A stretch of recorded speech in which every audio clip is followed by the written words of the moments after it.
Have you ever noticed how sometimes the Bible seems to have these echoes, these repeating themes? Well, today we're going to look at one of the biggest and honestly most overlooked patterns in the whole Bible. And it's one that tells us so much about God's heart and his ultimate plan to rescue his people. I mean, seriously, what if there's a consistent rhythm, a kind of divine signature that shows up again and again from Genesis all the way to Revelation? It's a pattern that once you see it, well, you just can't unsee it. It changes how you read everything. And look, this isn't just some dusty old theological debate.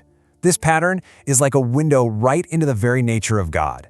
It's a promise, really, that has given believers hope for thousands of years, and for us right now, it's an incredible reason to be confident, even when things look kind of crazy. Okay, so here it is. This is the core idea, the key to the whole thing. God rescues his people before he releases his judgment. It's not a suggestion, it's not something that happens once in a while. As we're about to see, it is a clear, deliberate, and repeated pattern of how he operates. So, let's dive in and trace this pattern together. And the goal here isn't to win an argument or anything like that. It's simply to get to know God a little better, to really understand his character. We're going to look at his heart, his consistent character, and how his actions create this incredible story of redemption that stretches across the entire Bible. We're going to follow this one single thread from the very beginning all the way to the end. All right, let's open up our first case file. We're starting with two of the most famous stories of judgment in the whole Bible: Noah and the flood, and Lot in Sodom and Gomorrah. Think about Noah's day. The world had gone completely off the rails. It was full of corruption and violence, and God knew judgment was necessary. But what was the very first thing he did? He went to Noah and gave him a blueprint for an escape plan. He provided the way out before the disaster hit. And this is the part that just gets me. God didn't just tell Noah, hey, good luck, try not to drown. No, he provided a way to be lifted above the judgment. The very waters that brought destruction to the world were the same waters that lifted Noah's ark to safety.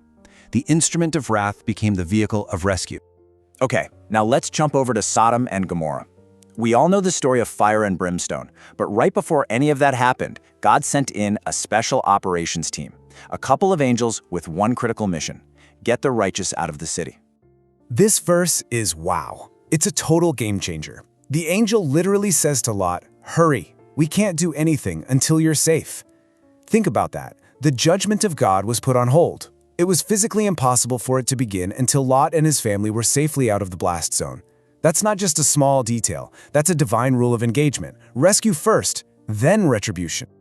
Let's keep building this case. We're moving on to our next file, looking at the entire nation of Israel in Egypt, and then a single woman, Rahab, in Jericho. The scale couldn't be more different, but you're going to see the pattern is exactly the same. Can you imagine the terror in Egypt on the night of that final plague? But for God's people, there was a specific instruction, a way to be safe: put the blood of a lamb on your doorposts.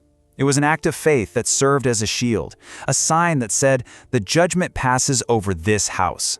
The protection was in place before the wrath was released. Now let's zoom in on just one person, Rahab. She lived in a city that was marked for total destruction, but because of her faith, God made a way out for her. She was given a simple instruction: hang a scarlet cord from your window. That simple red rope was her ticket to safety. And again, check the timing. Rahab and her entire family were brought out and secured before the walls of Jericho came tumbling down. They were safe before the city was set on fire. Once again, rescue comes first. The pattern just keeps getting clearer and clearer, doesn't it? So for our last case file, we're looking at something a little different. It's not just another historical event. It's what you might call a prophetic picture, a living, breathing example of this whole principle. Let's talk about Enoch.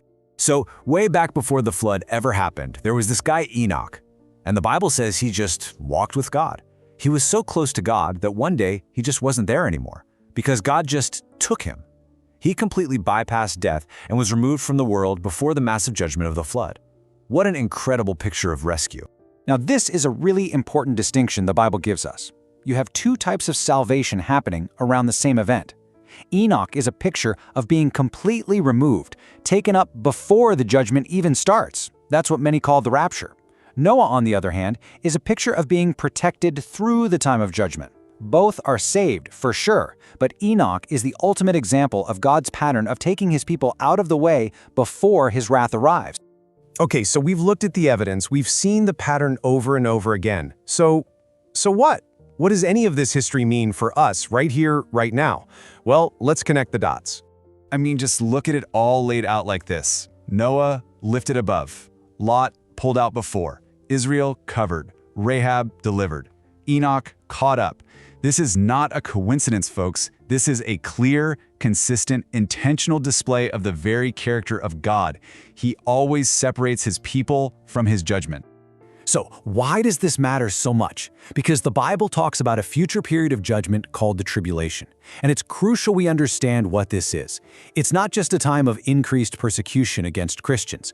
The Bible describes it as the time of God's wrath being poured out on a rebellious and unbelieving world. So if that's God's wrath, and the pattern always holds true, what does that mean for the church? This question really brings it all home. The Bible repeatedly calls the church the bride of Christ. So let me just ask you, does it make any sense that a loving groom would turn around and beat his own bride right before their wedding day? Absolutely not. It's unthinkable. And it's completely inconsistent with the character of the God we've seen from Genesis to Revelation. And this isn't just a clever analogy. It is a direct, explicit promise in the New Testament. Paul says it as clearly as possible. For God has not appointed us to suffer wrath, but to receive salvation. That promise is the capstone. It rests on that entire unchanging pattern of who God is. So what's the big takeaway here? It's not to argue. It's not to be afraid. The Bible says the point of all this is comfort. It's the deep, settled assurance that the same God who rescued Noah, who pulled Lot out of the fire, and who took Enoch home, has a rescue plan for you, too. So when the world seems to be spinning out of control, remember the pattern, remember the promise, and comfort one another with these words.